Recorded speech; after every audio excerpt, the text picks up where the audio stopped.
அனைத்திந்திய அண்ணா திராவிட முன்னேற்றக் கழகத்தின் பொதுச் செயலாளராக இருக்கக்கூடிய எடப்பாடி பழனிசாமி அவர்களுக்கு எதிர்ப்புகள் தற்பொழுது நாளுக்கு நாள் அதிகமாகிக் கொண்டேதான் இருக்கிறது. குறிப்பாக பன்னீர்செல்வம் அவர்கள் அதிமுகவின் பொதுக்குழுவில் எடுக்கப்பட்ட தீர்மானங்கள் செல்லாது என்று உச்சநீதிமன்றத்தில் கடைசியாக மேல்முறையீடு செய்தார். ஆனால் அதிலும் தோல்வியடைந்து எடப்பாடி பழனிசாமிற்கு சாதகமாக தீர்ப்பு வந்தது. ஆனால் மக்கள் இதை ஏற்றுக்கொள்ளவில்லை. அதிமுகவின் தொண்டர்கள் இந்த தீர்ப்பை ஏற்றுக்கொள்ளாமல் அதிமுகவிலிருந்து பன்னீர்செல்வம் அவர்கள் எடப்பாடி பழனிசாமி அவர்களால் நீக்கியது நீதிமன்றம் தீர்ப்பு வழங்கவில்லை என்றும் அந்த வழக்கு நீதிமன்றத்தில் நடைபெற்று கொண்டுதான் இருக்கிறது.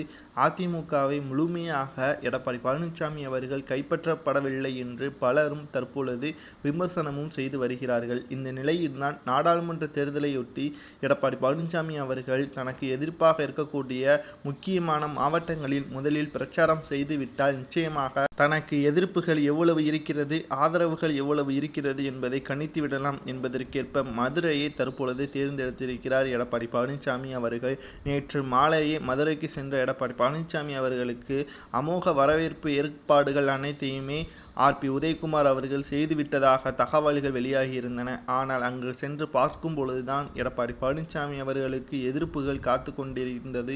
காரணம், பெரும் படைகள் எதுவும் கூடவில்லை.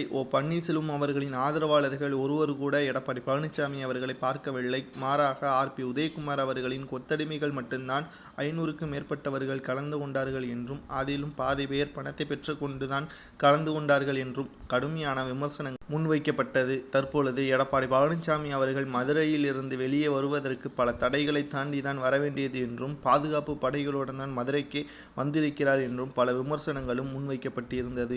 காரணம், எடப்பாடி பழனிசாமி அவர்கள் மதுரை என்றாலே அவருக்கு பயம் என்றும், காரணம் பன்னீர்செல்வம் அவர்களின் கோட்டையாக மதுரை திகழ்கிறது என்றும் எடப்பாடி பழனிசாமி அவர்களுக்கு எதிராக வைத்திலிங்கம் அவர்கள் இணையதள பக்கத்தில் பதிவு ஒன்றும் செய்துள்ளார்.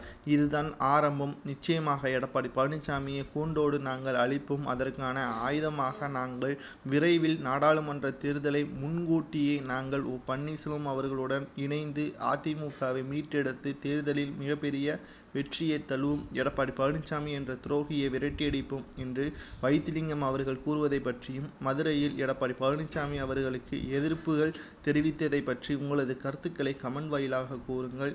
மேலும் இதுபோன்ற அரசியல் செய்திகளை தெரிந்து கொள்ள நமது சேனலுக்கு மறக்காம ஒரு சப்ஸ்கிரைப் மட்டும் பண்ணிருங்க.